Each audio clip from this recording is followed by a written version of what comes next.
দুর্গাপূজার প্রাথমিক প্রস্তুতি দেবী দুর্গার প্রতিমা তৈরি হচ্ছে এবং সেই প্রতিমার খবর আমরা জানছিলাম। এ পর্যায়ে ময়মনসিংহে যেতে চাই, সেখান থেকে যুক্ত হচ্ছেন আমাদের সহকর্মী বাবুল হোসেন।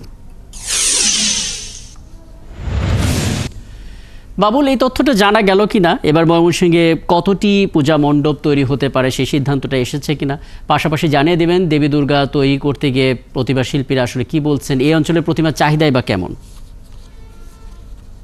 আপনি জানেন যে ব্যাপক উৎসাহ এবং উদ্দীপনার মধ্যে একটি উৎসবের আমাদের প্রতি বছর ময়মনসিংহের শারদীয় দুর্গা উৎসব হয়ে থাকে।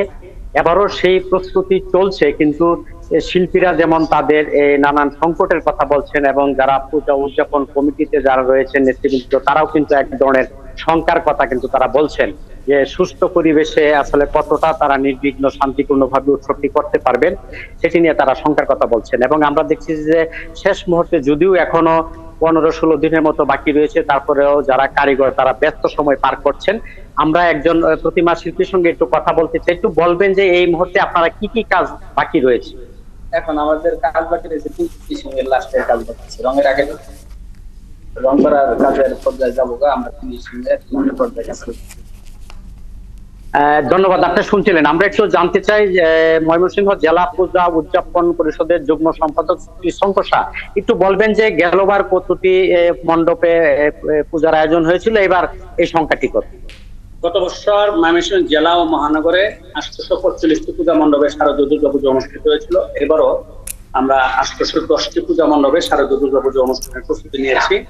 আমরা ইচ্ছা রাখি যে আমাদের মায়ের পূজাটা আমরা সকল উৎকণ্ঠাকে উড়িয়ে দিয়ে আমরা আনন্দ সহকারে পূজাটি করতে পারি।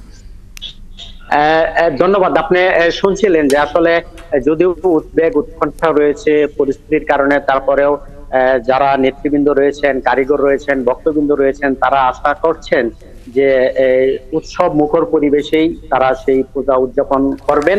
এবং সেই প্রস্তুতি আমরা দেখছি যে ময়মনসিংহ নগরীর বিভিন্ন জায়গা যেখানে প্রতিমা তৈরির কাজ করা হচ্ছে, সেখানে আমরা দেখছি যে শিল্পীরা দিন রাত অক্লান্ত অর্থাৎ ব্যস্ত সময় তারা পার করছেন।